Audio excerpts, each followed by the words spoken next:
is Dawn Kerr, and I work I drive a semi over Donner Summit every night, and I've been with the company for 40 years.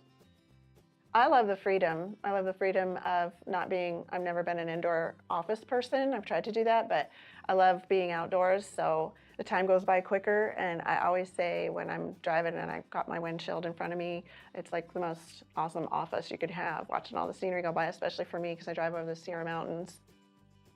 For me, I drive a drive-on trailer. It's 53-footer.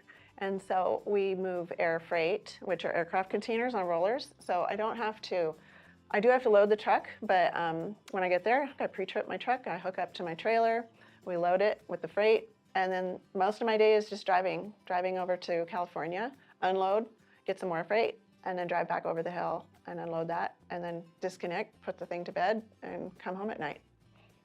I'd say definitely independence and self-motivation, because you aren't being watched by a manager or anybody, to kind of hold you accountable to doing a good job. You have to have that in yourself to want to do that, which is what I love about it, because I don't like having somebody hanging over me and watching everything that I do.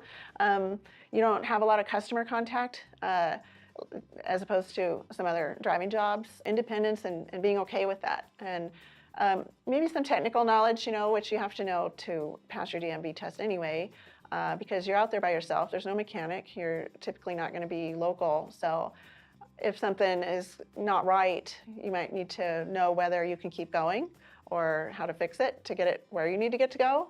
So a little bit of, mechanical knowledge or interest in that is good.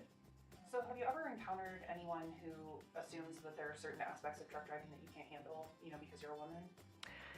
I have had some, issues with being female in a male-dominated work, but for the most part, I've kind of had more support. They look at me as the little sister. Men are kind of macho in that line of work, and they want to take care of me, maybe because I started so young.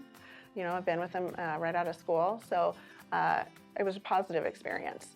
The only time I've ever really, and those are all coworkers, like I said, generally that's who I associate with on my job, are coworkers. If I have to go to a truck stop, it's a little different. Those men at truck stops, they're owner-operators, they're very independent, and they might look at you like, get your truck off the pump, don't you understand how it works around here? They assume a lot, but I've not had a problem. I enjoy that. My personal path with my career was starting out not driving. There's like an entry level for my company where you're pushing packages, delivering packages as a courier, or working on a phone at the 800 number, lots of other entry-level things. And then you work your way up. I always wanted bigger the better. I started in a little van, then I got into a bigger Grumman, like what the UPS drivers use. Then I got into a straight truck, which is like 28 foot, and then got into the semis. I even did a stint with the company.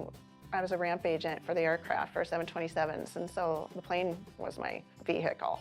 I loved something about the power of being responsible for something so large. It was kind of exciting, but that was the path that I took. It wasn't that I set out to be a truck driver. It just kind of progressed to that. In general, my advice for anyone going into trucking is safety. Just don't cut corners. Focus on safety and being a professional. And even if you're not treated like one, like people cut you off, they assume a lot about truckers, and rise above that and feel proud of what you do. It'll save lives.